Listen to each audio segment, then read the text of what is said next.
नमस्ते dear viewers. आज के इस वीडियो में हम लोग एक प्रॉपर्टी देखने वाले हैं एडजॉइंट ऑफ अ मैट्रिक्स का। देखिए, पिछली वीडियो में हम लोगों ने डिस्कस किया कि एडजॉइंट ऑफ अ मैट्रिक्स या यूं कहिए adjoint of a square matrix क्या होता है, उसका डेफिनेशन वहाँ पर हम लोगों ने ब्लॉक डायग्राम की मदद से देखा। साथ ही साथ मेरे प्यारे व्यूअर्स, वहाँ पे हम लोगों ने प्रॉपर प्रोसेस देखा कि कैसे एडजॉइंट पता कर सकते हैं। देखिए, पिछली वीडियो में जो एडजॉइंट हम लोगों ने देखा था उसका एक प्रॉपर्टी होता है। आज के इस वीडियो में उसी के प्रॉपर्टी के रिगार्डिंग है ना, उसी प्रॉपर्टी के रिगार्डिंग कुछ प्रॉब्लम्स देखेंगे। प्रॉपर्टी क्या है? प्रॉपर्टी ये है कि the product of a matrix A and its adjoint is equal to unit matrix multiplied by the determinant of the given matrix A. Okay, देखिए बेसिकली ये प्रॉपर्टी ये कहता है कि जो गिवन स्क्वायर मैट्रिक्स है ए, ओके, जब आप इसको इसी के एडजॉइंट के साथ प्रोडक्ट करोगे, ठीक है, तो ये आपका इक्वल होता है किससे? Determinant of the given matrix into unit matrix के प्रोडक्ट से इक्वल होता है। या फिर अगर आप adjoint of the given matrix ए और गिवन मैट्रिक्स ए का प्रोडक्ट करते हो तब भी आपको सेम रिजल्ट देखने को मिलता है। इसलिए यहाँ हम लोग लिखे हैं कि A dot adjoint A is equal to adjoint A dot A is equal to mod A. Okay, इसे डिटर्मिनेंट ए डॉट आई से इक्वल है। तो यहाँ पे कुछ प्रॉब्लम्स को लेकर के हम लोग इस प्रॉपर्टी को वेरीफाई करेंगे। सो यहाँ एक क्वेश्चन लिए हैं कि if A is equal to इतना, verify that A dot adjoint A is equal to adjoint A dot A is equal to determinant dot I. तो सबसे पहले क्या करते हैं कि जो अपना गिवन मैट्रिक्स है, ओके, गिवन मैट्रिक्स क्या है? गिवन मैट्रिक्स है अपना ए इज इक्वल टू 3 1 7 5। ये अपना गिवन मैट्रिक्स है, ठीक है। अब इस गिवन मैट्रिक्स की मदद से पहले तो डिटर्मिनेंट लिख लेते हैं। Okay, determinant A that is 3 1 7 5। इसे सॉल्व कर लेते हैं। इसे सॉल्व करने से क्या होगा? इसे सॉल्व करने से हमें डिटर्मिनेंट ए का वैल्यू मिल जाएगा जो आपको यहाँ 8 मिल रहा है। Okay, 5 3 15 and this is 7। तो यहाँ पे आपको ये 8 मिल रहा है जो 0 से इक्वल नहीं है, ठीक। अब देखिएगा मेरे प्यारे व्यूअर्स, सबसे पहले हम लोग को एडजॉइंट निकालना होगा, तभी तो हम लोग ये दो ऑपरेशंस को परफॉर्म कर पाएंगे। तो एडजॉइंट ए ये निकालना है। अब हमें पता है कि हम लोग गिवन स्क्वायर मैट्रिक्स का एडजॉइंट कैसे पता कर सकते हैं? कोफैक्टर्स की मदद से। तो सबसे पहले हमें कोफैक्टर्स निकालना होगा। ये जो डिटर्मिनेंट ए है इसका कोफैक्टर्स निकालना होगा। तो इसका कोफैक्टर्स चलिए यहाँ पे पता करते हैं। Cofactors of the elements, cofactors of the elements of determinant A are, okay, सबसे पहला जो एलिमेंट है 3, इसका अगर आप कोफैक्टर निकालना चाहोगे तो इसके लिए आपको क्या करना होगा? जो आपका पहला कॉलम है और जो पहला रो है इसको ढक दो। जो एलिमेंट बच रहा है ना, वही आपका कोफैक्टर हो जाएगा इस एलिमेंट 3 का। दैट इज A11 का कोफैक्टर 5। फिर दूसरा आपका A12, मतलब ये 1 का कोफैक्टर। तो ये कहाँ पर है? ये आपका दूसरा कॉलम और पहला रो में है। तो 7 आपका क्या हो रहा है? कोफैक्टर हो रहा है। ओके, इस 1 का और इस 7 को आपको नेगेटिव में लेना होगा, ठीक। चूँकि हम लोगों ने पिछले वीडियो में रूल देखा था, अगर गिवन मैट्रिक्स 2x2 का है तो आप इस रूल के अकॉर्डिंग कोफैक्टर पता करेंगे, ठीक है। और अगर 3x3 का मैट्रिक्स होगा तो आप इस रूल को फॉलो करके कोफैक्टर पता करेंगे। ओके, सो देखिएगा, इसके बाद आपका A13 एलिमेंट जो है, A13 एलिमेंट ये वाला है 7। तो ये 7 कहाँ पर है? पहला कॉलम और दूसरा रो में है। तो 1 बच रहा है तो इसको आपको माइनस में लेना होगा इस रूल के अकॉर्डिंग, ठीक है।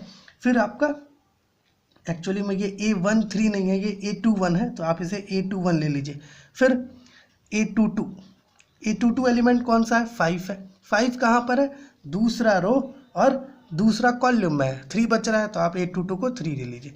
तो ये कोफैक्टर्स हो गया। अब कोफैक्टर्स के द्वारा जो मैट्रिक्स फॉर्म होगा, ओके, उसके ट्रांसपोज से हमें एडजॉइंट मिलता है। तो यहाँ पर ये जो कोफैक्टर्स हम लोग पता किए हैं इसकी मदद से एडजॉइंट हमें मिल जाएगा। देखिएगा 5 -7 -1 और यहाँ पे 3, इसका ट्रांसपोज हम लोग लेंगे तो एडजॉइंट मिल जाएगा। इसका ट्रांसपोज ले लीजिए। ट्रांसपोज में क्या होता है, रोज और कॉलम्स आपस में इंटरचेंज हो जाते हैं। तो ये जो आपको यहाँ मिल रहा है ये क्या हो गया, एडजॉइंट हो गया। अब चलिए सबसे पहला ऑपरेशन करेंगे ए डॉट एडजॉइंट ए पता करके। ठीक है, तो ए डॉट एडजॉइंट ए निकालना है। तो ए अपने पास गिवन है 3 1 7 5 और एडजॉइंट अपने पास गिवन है 5 -1 -7 3। इसको मल्टीप्लाई कर लीजिए। ओके, मल्टीप्लाई करते हैं। देखिएगा 15 और -1 ना -7, ठीक है। फिर इसके साथ करना है इसे, सो -3 एंड यहाँ पर भी -3 आपका आ जाएगा ना, -3 ठीक है। फिर इसे करेंगे 7 5 35 एंड दिस इज 7 5 35, ठीक है। फिर -7, एक मिनट, -7 और यहाँ पर आपका प्लस में 15 आ जाएगा इस प्रकार से, ठीक है। तो यहाँ पर देखिएगा यहाँ +3 होगा।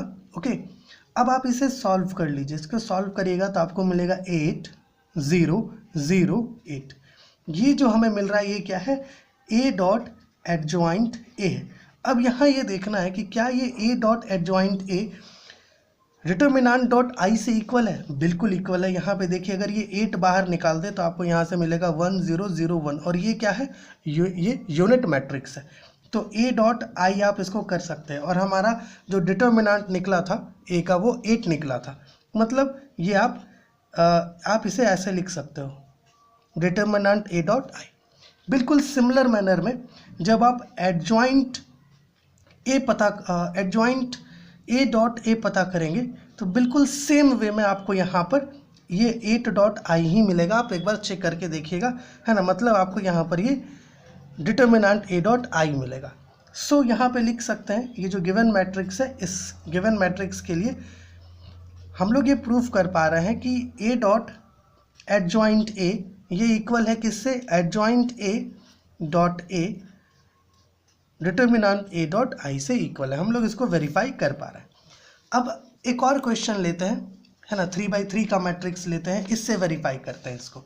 सो यहाँ देखिएगा, verify A dot adjoint A is equal to adjoint A dot A is equal to mod determinant dot I if A is equal to इतना। ए अपने पास गिवन है तो सबसे पहले इसे डिटर्मिनेंट के फॉर्म में लिख लेते हैं ऐसे, 2 5 3 3 1 2 1 2 1, इस प्रकार से डिटर्मिनेंट के फॉर्म में इसको लिख लेता है।